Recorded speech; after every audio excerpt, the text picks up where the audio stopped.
All right, so in this lesson today, I'm going to explain how chords work and how chord progressions work. First, we use some common chord progressions, and then we'll show how we can kind of alter those chord progressions to make them your own. All right, so first, to understand chord progressions, the first thing you need to do is understand a scale. We have our two main types of scale, major scales and minor scales. I won't get too far into them, but I'll give them a little explanation. Let's start with the major scale. Scales consist of 8 notes, with the first note and the last note being the same. So if we start with a C major scale, for example, that's telling us to start on the note C. This is our tone here. This is our bass tone here, our home note. Everything, all the other notes now are going to be in relation to C. So a major scale pattern goes whole step, half step, whole step, whole step, whole step, half step.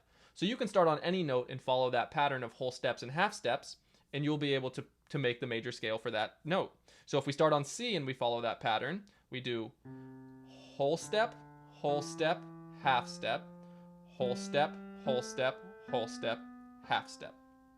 Just as a reminder, whole steps are when we go 2 half steps. So let's start with the half step actually. Half step is the next immediate note. So if we're on C, the next immediate note is C sharp. If we're on C and we want to go down, the next immediate note is B. It's a half step. There's no other possible note in between. So a whole step is simply made up of 2 half steps. So a whole step from C,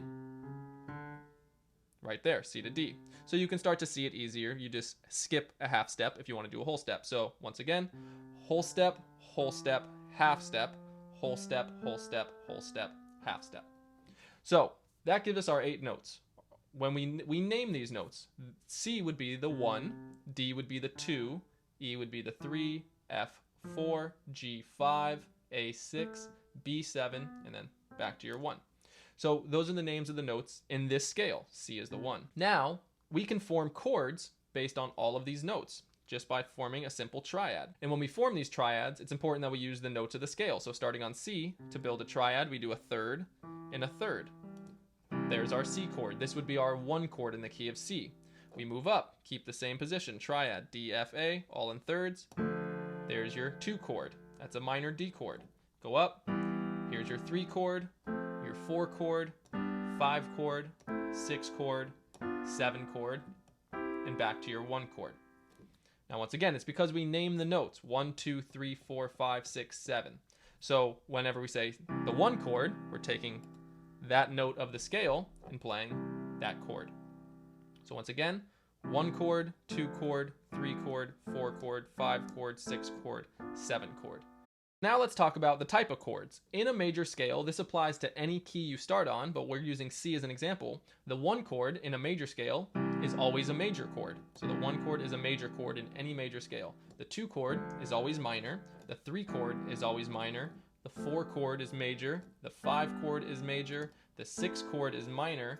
And the 7th chord is diminished. Now, if you don't know what a diminished chord is simply a minor chord, but the 5th note is dropped down a half step. So if we look at an A minor chord, for example, it might be easier to see.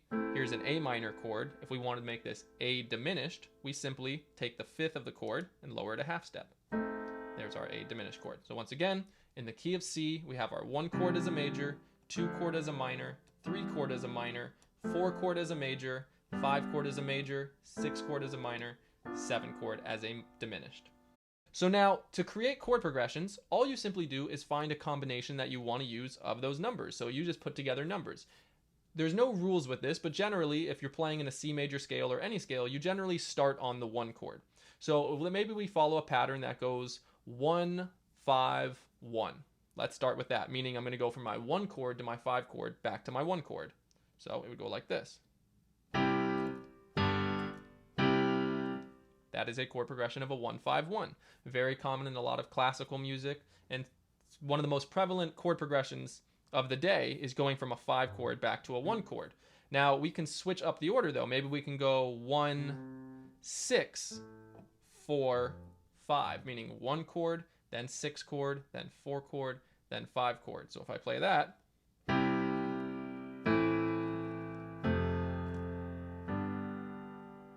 there's our 1, 6, 4, 5. And then it would go back to the 1. So there are so many common progressions: 1, 5, 1, 1, 4, 1, 1, 5, 6, 4, 1, 6, 4, 5, you know, so many combinations of these numbers that you can figure out. So go ahead and see if you can play a 1 chord to a 5 chord and back to a 1 chord. So in the key of C, that would be your C chord to your G chord, back to your C chord. Good. All right, so now let's try and play another common progression. Let's try a 1 chord to a 5 chord to a 1 chord, but this time we're actually going to invert the 5 chord, right? So if you don't know what a chord inversion is, it's when you take a chord and you switch the order of the notes. So instead of going C, E, G, you can go E, G, C. That would be a first inversion. Or we can switch that up again and go G, C, E. Still a C chord, just in different inversions, as we say. Now, the most important thing about an inversion is that the bass note is the one that's inverted.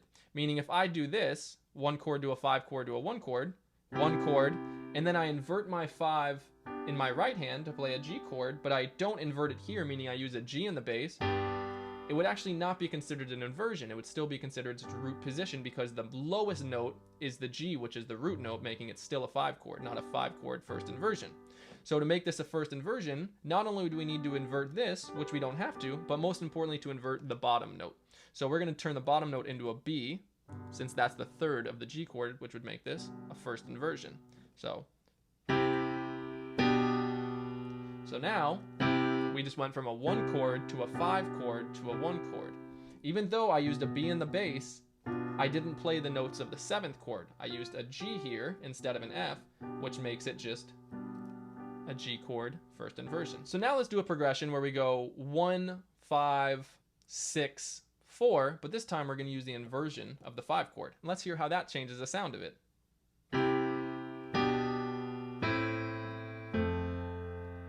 Does that sound different than this? Just slightly because of the inversion. So you'll start to figure out which inversions you like, and you can make your own choice to use them. For example, if I did a chord progression that went like this, I'm just going to do the bass line of it, just going like this.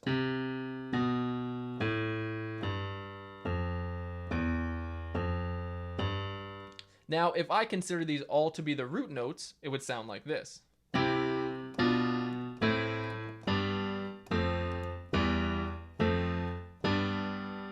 But if you understand inversions, we can make that chord progression sound a lot better by still using the same notes here, but now using notes here to make them chord inversions rather than root notes.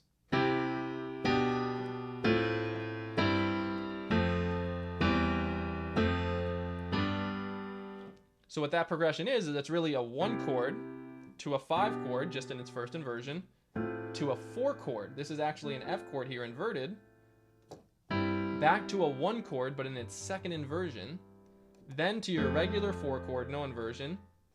Here's your 1 chord again, but in a first inversion with an E in the bass, back to your 4 chord, back to your 5 chord. So that just shows, you know, how important inversions are and how they can totally change the sound of a chord progression. So now if you want to know some common chord progressions, download the sheet that I have below, and that will give you all the most common pop chord progressions from, you know, 1, 6, 4, very common one. One of my favorites is 1 chord to a 4 chord, and then do a minor 4 chord. We can make that one sound great.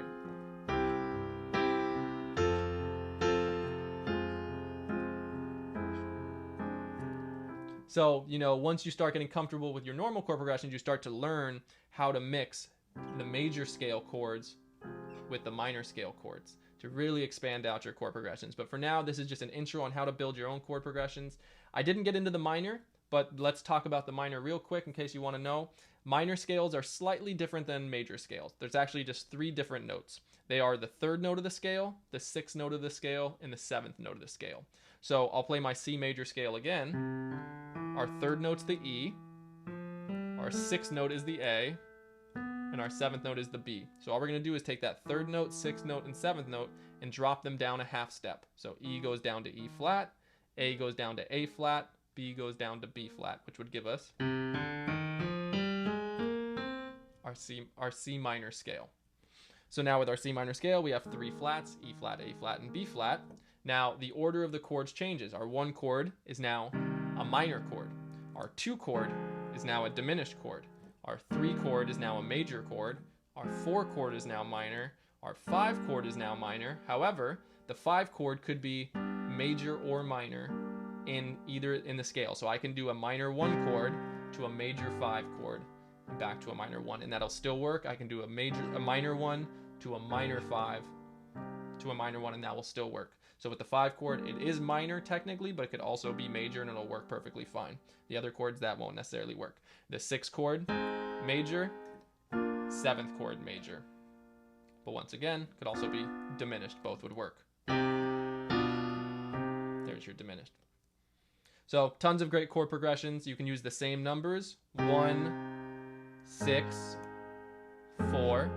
It's just going to sound different than our major version. 1, 6, 4. But still, we see how we can mix and match these numbers.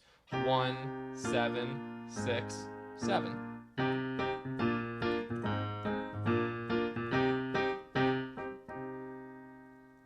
All right, so that is all on this lesson. To learn more about songwriting and how to use chords, how to improvise, all that, subscribe to my channel and be sure to check out all my other videos that I have on all other great tips for the piano. If you have any questions ever, you can always email me at digitalpianoschool@gmail.com. I always get back to people. You can drop a comment and I will respond to your comment. Thank you so much for watching, and I'll see you next time.